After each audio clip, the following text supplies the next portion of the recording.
masuk ke kelasnya Pak Fahmi. Ini. Kemarin Pak Fahmi sudah melakukan pembelajaran yang luar biasa, sudah baik dan berpihak pada murid. Terus selanjutnya apakah ada yang sudah Pak Fahmi lakukan di kelas kemarin, kelebihannya apa ya Pak? Kalau untuk kelebihannya yang pertama sih saya membawakannya kan memang lebih sering gitu. Jadi anak-anak itu tidak bosan dan lebih fun. Terus lalu yang kedua, kelebihannya juga kalau saya menjelaskan sekaligus saya mempraktekkan, anak-anak itu mendapatkan pengetahuan itu double. Jadi selain mereka juga paham, oh ternyata begini loh syarat-syarat sholat itu, oh langsung saya praktekkan, oh ternyata begini, oh ternyata batasannya begitu, oh ternyata sujud itu yang sempurna seperti itu, rukuk yang sempurna seperti itu, terus begini seperti itu. Mungkin kelebihannya di situ.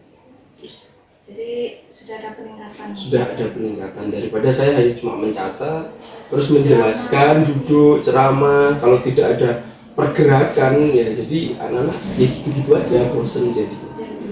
Terus ada hal yang ingin dikembangkan atau terkait dengan pembelajaran mungkin? Oh tentunya saya mau mengembangkan di metode saya. Mungkin kalau 1, 2, 3 kali pertemuan dengan saya orasi seperti itu terus mempraktekkan, pasti anak-anak juga akan bosan nanti ya.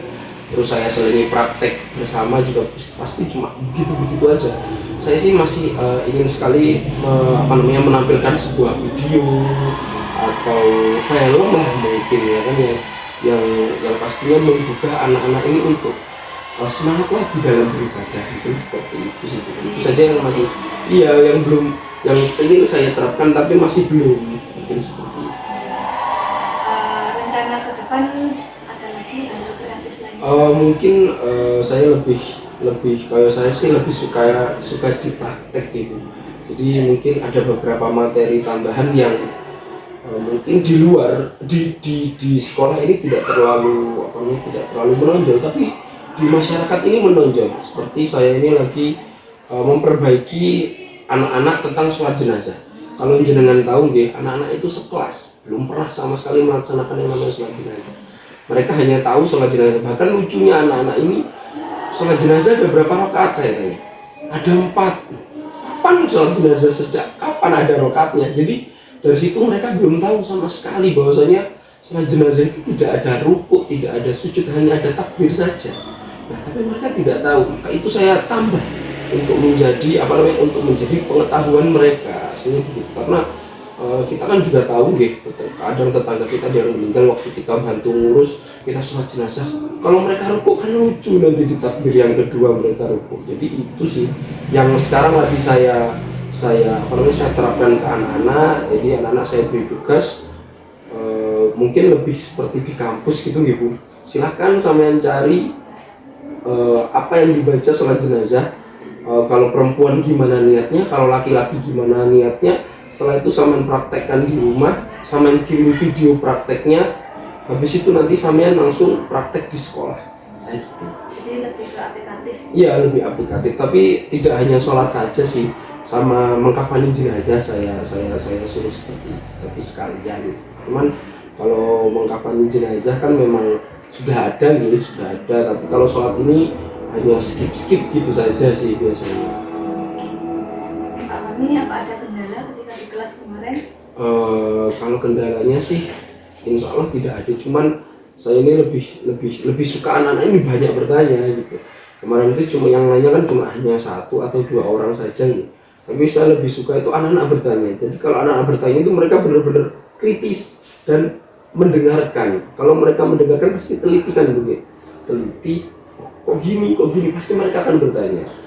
Itu sih menurut saya. Entah mereka cuma iya saja atau bagaimana, tapi alhamdulillah kemarin juga ada beberapa yang bertanya waktu saya mengajar kemarin. Tidak ada kendala yang signifikan. Alhamdulillah tidak ada sih. Cuman kendalanya di saya sendiri, saya juga ingin mengembangkan cara metode pembelajaran saya biar tidak itu saja sih. Pak Fahmi, mohon maaf, kemarin ketika sudah melaksanakan observasi di kelas, ada beberapa hal yang ingin saya sampaikan. Yang pertama, di awal ketika pembukaan di situ apa benar belum disampaikan tujuan pembelajarannya. Iya Bu, terkadang saya juga lupa nih karena terlalu excited dan bersemangat ingin menggebu-gebu, jadi malah lupa. Biasanya habis absen langsung to the point biasanya. Kemarin habis absen itu bercanda-canda itu. Iya, bercanda-canda. Nah itu nanti apa namanya bisa menjadi catatan karena di RPP-nya sudah ada tapi belum Belum dilaksanakan. dilaksanakan bisa. Terus yang kedua catatan saya ini ketika di akhir pembelajaran itu evaluasinya belum disampaikan. Oh iya. Yang biasanya tidak saya sampaikan itu evaluasi kalau materi tidak selesai. Jadi ya sudah langsung saya putus gitu. Tapi kalau biasanya sampai selesai, kadang saya sampaikan, kadang enggak juga. Karena biasanya kalau menjelaskan saking terbawa mungkin ya, akhirnya sampai memakan jam guru yang lain, jadinya lupa biasanya gitu. Langsung saya akhiri gitu aja biasanya. Jadi apa namanya ketika sudah di akhir mungkin juga bisa disampaikan pembelajaran untuk minggu depan itu seperti apa. Jadi anak-anak kan sudah bisa Ada bayangannya. Pembelajaran di rumah sudah menyiapkan untuk materi minggu depan. Terus untuk tidak lanjut ke depannya yang Pak Wandi lakukan untuk meningkatkan inovasi dan kreativitas dalam pembelajaran. Pastinya saya evaluasi diri sendiri dulu, dan juga saya biasanya meminta evaluasi dari anak-anak. Biasanya saya minta tolong ke anak-anak, tolong sampean tulis apa keinginan sampean di mata pelajaran PAI. Setelah itu silakan dikumpulkan tanpa nama. Jadi kalau tanpa nama, misal kita dikritik itu tidak sakit hati, atau kita di apapun lah kita tidak sakit hati.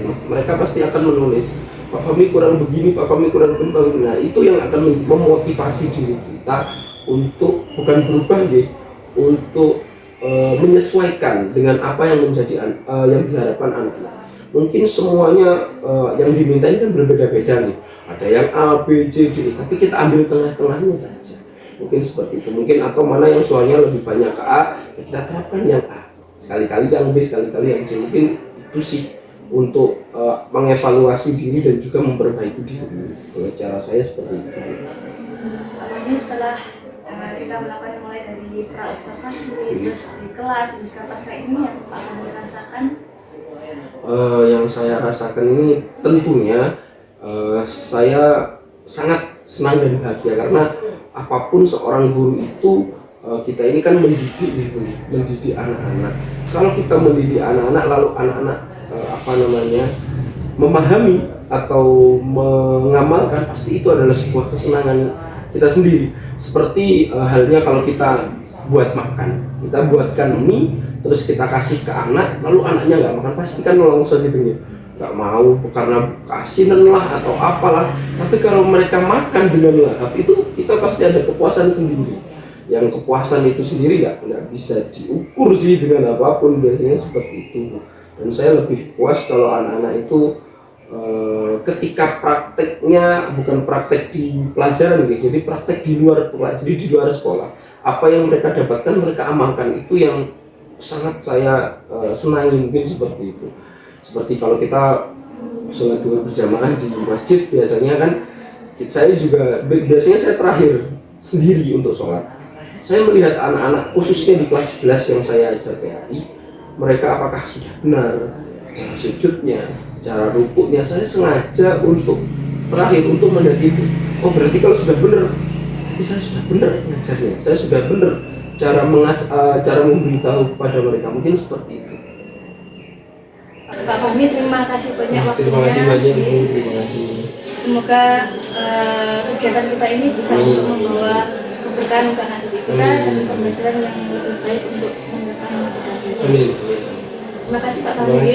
kasih. Assalamualaikum warahmatullahi wabarakatuh. Waalaikumsalam.